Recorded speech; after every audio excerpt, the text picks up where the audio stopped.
তার মানে কি ওনারা ফ্ল্যাটেই গেছেন? বুঝতে পারছি। আচ্ছা, বৌদিকে তো একটা ফোন করলেই হয়। আরে বাবা, দিদিভাইয়ের ফোন তো অফ। আচ্ছা, আমার মনে হয় কি তাহলে বোধহয় আমাদের ফ্ল্যাটে ডিরেক্ট চলে যাওয়াই ভালো। হ্যাঁ মানে সেটা তো করা যেতেই পারে। হ্যাঁ, তার সঙ্গে সঙ্গে জাহ্নবীকেও খুঁজে বের করা দরকার, না হলে আবার কখন যে কার ক্ষতি করে বসবে কে জানে। জানেন তো, কান টানলেই মাথা আসে। আমরা যদি একবার জাহ্নবীর সন্ধান পেয়ে যাই তাহলেই বুঝতে পারবো এর পেছনে আসল মাথা কে, আর সেটা আমাদের খুঁজে বের করতেই হবে।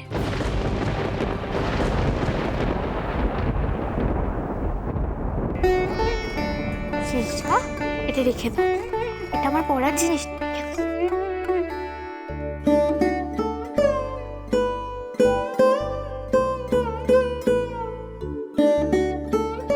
এরকম করে না। পিপি, এইটা মানে কি গো? তোমাকে এখন জানতে হবে না। আমি এক্ষুনি জানতে চাই। আমি কিন্তু রেগে যাচ্ছি শীর্ষা, তুমি চুপটি করে এখানে বসো। আমার তাতে কি? হ্যাঁ, তোমাকে কিন্তু এবার আমি খুব বকবো। তুমি তখন থেকে আমাকে ডিস্টার্ব করছো। আমাকে পড়তে দাও। যাও এখান থেকে, একদম কাঁদবে না, ডিস্টার্ব করবে না আমাকে। যাও। দিয়া,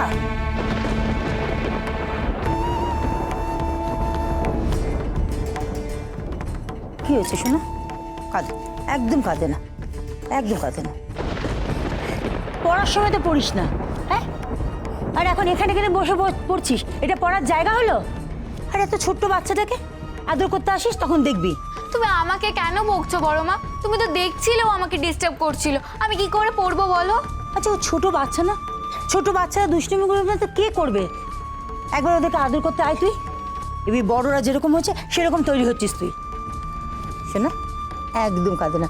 শোনো, তুমি এবারে কারোর সঙ্গে কথা বলবে না, তুমি শুধু আমার সঙ্গে কথা বলবে, কেমন? বড় দিদা, আমি করব না পুজো? নিশ্চয়ই করবে তো শোনা।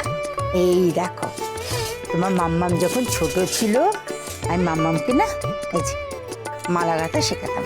আমি তোমাকেও শিখিয়ে দেবো এমনি করে মালা গাঁথতে হয়, কেমন?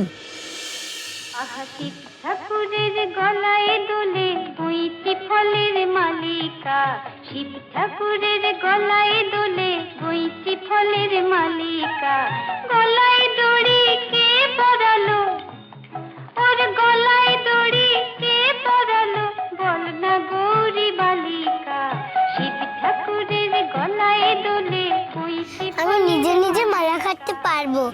আমি যখন আরেকটু মাম্মার মতো বড় হব না, তখনই আমি সুন্দরভাবে ঠাকুর বানাতে পারবো আর কালারফুল করতে পারবো। আচ্ছা, বুঝলাম। তাই মাম্মা, তোমাকে কিন্তু আমার থেকেও ভালোভাবে ঠাকুর গড়তে হবে। তোমার মতো আমি কি এত ভালো পারি? পারবে না কেন? নিশ্চয়ই পারবে। তুমি ভালোবাসো বলে বলছো। পাপা বলেছে তোমার মতো এত সুন্দর কেউ ঠাকুর বানাতে পারে না। তাই নাকি?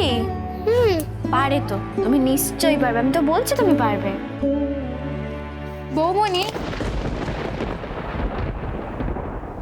ও যা দুষ্টু, ও তো এক জায়গায় শান্ত হয়ে বসতেই পারে না, ও আবার কি মূর্তি বানাবে? দিয়ে এভাবে বলতে নেই, শিষ্যা তো কষ্ট পাবে, তাই না? দেখো, কেউ শান্ত হয় বা কেউ ছটপটে হয়, কিন্তু তা দিয়ে কি আর বিচার করা যায় কি কি করতে পারে? মাম্মা, আমি না বড় মা, পাপা, মাম্মা সবার কথা শুনি। হ্যাঁ রে দিয়া, তুই তো এরকম ছিলিস না, কেন এরকম হয়ে উঠছিস দিনে দিনে? আমি কি বললাম বড় মা? আমি তো শুধু এটাই বলতে চাইছি যে ওকে এখন থেকে বকাঝকা না করলে ও তো কারোর কথাই শুনবে না। দিয়া, দিয়া দেখো, দিয়া দেখো, শীর্ষা কি বলছে সেটা বোঝার মতো বয়স ওর এখনো পর্যন্ত হয়নি। আর ওকে আমরা নিশ্চয়ই শাসন করব, প্রয়োজন হলে শাসন করব, কিন্তু সেটা সবসময় নয়। আর তোমরা তো সবাই ভালো করে জানো, বলো, শীর্ষার হাইপোথ্যালামাসে একটা সমস্যা আছে, তাই ও যতদিন পর্যন্ত না বড় হচ্ছে ওকে ভীষণ যত্নে রাখতে হবে। এখন যদি ওকে আমরা সব ব্যাপারে এইভাবে বকাঝোকা করি, ও কষ্ট পাবে। আর ওর যদি ব্রেনে কোনো রকম কোনো প্রেশার পড়ে, তাহলে কিন্তু সেটা ওর পক্ষে খুব খারাপ, ক্ষতিকারক। জানো তো বলো, ওকে ভালো করা মুশকিল হয়ে পড়বে আমাদের পক্ষে। মাম্মা, আমি একটু একটু ঠাকুর বানানো শিখেছি, তুমি দেখবে?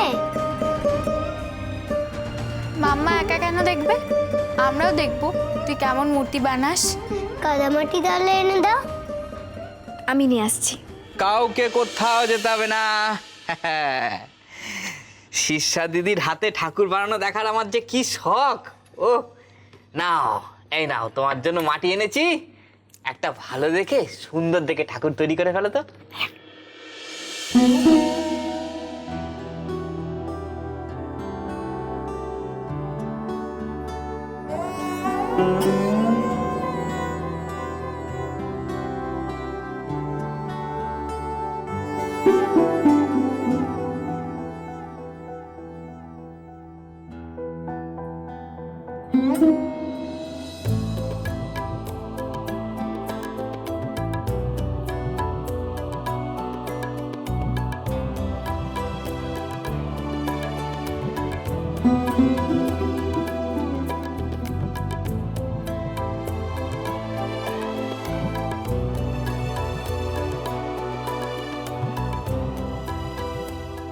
কি বানাবে বলো?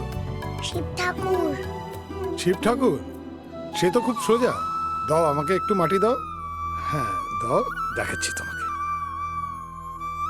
এই আগে এই নিচের অংশটা তৈরি করে নিয়ে তারপরে এই মাঝখানটা।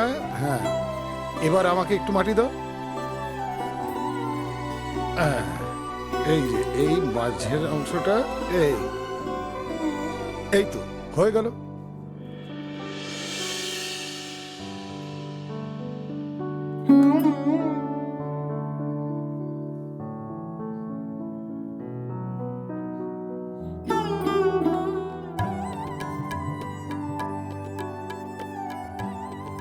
বাহ, হ্যাঁ, এইটুকু মেয়ে কি সুন্দর একটা শিব ঠাকুর বানিয়ে ফেললো।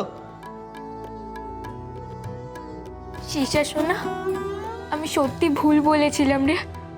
আমি বুঝতে পারিনি তুই এত সুন্দর একটা মূর্তি বানাবি। তুই সত্যিকারের শিল্পী রে। তুমি আমায় আর বকবে না তো? কখনো বকবো না। কেউ যদি বকে তাহলে তুমি তাকে বকে দেবে তো? একদম।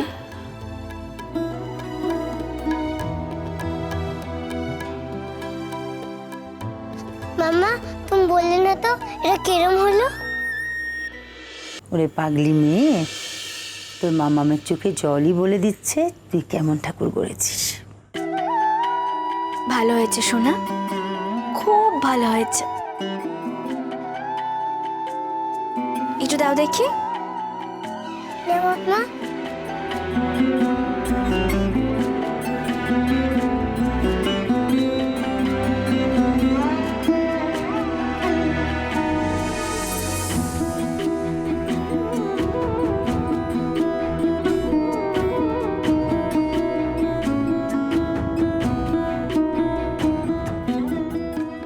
সত্যি সত্যি তোমাদের ছোঁয়ায় মূর্তিটা যেন প্রাণ পেয়ে গেল। শ্রাবণ মাসে সোমবার বাবা নিজে আমাদের বাড়িতে এসেছে। এটা কি কম বড় সৌভাগ্য? আর সেটা সম্ভব হয়েছে আমাদের শিষ্যা মায়ের জন্য। মোটেও না, শুধু মাম্মামের জন্য। মাম্মা যদি এরকম না শেখাতো তাহলে তো আমি এত সুন্দর বানাতে পারতামই না। এই কাজ শেখানো যায় না রে মা। এই কাজ শেখার জন্য ঈশ্বরের আশীর্বাদ দরকার। নইলে তো সবাই পারত রে। তুই বড় হ, তখন বুঝবি। মাম্মা, সবই নাকি আমি বড় হয়ে বুঝবো। আমার ভালোই লাগছে না। বাজলো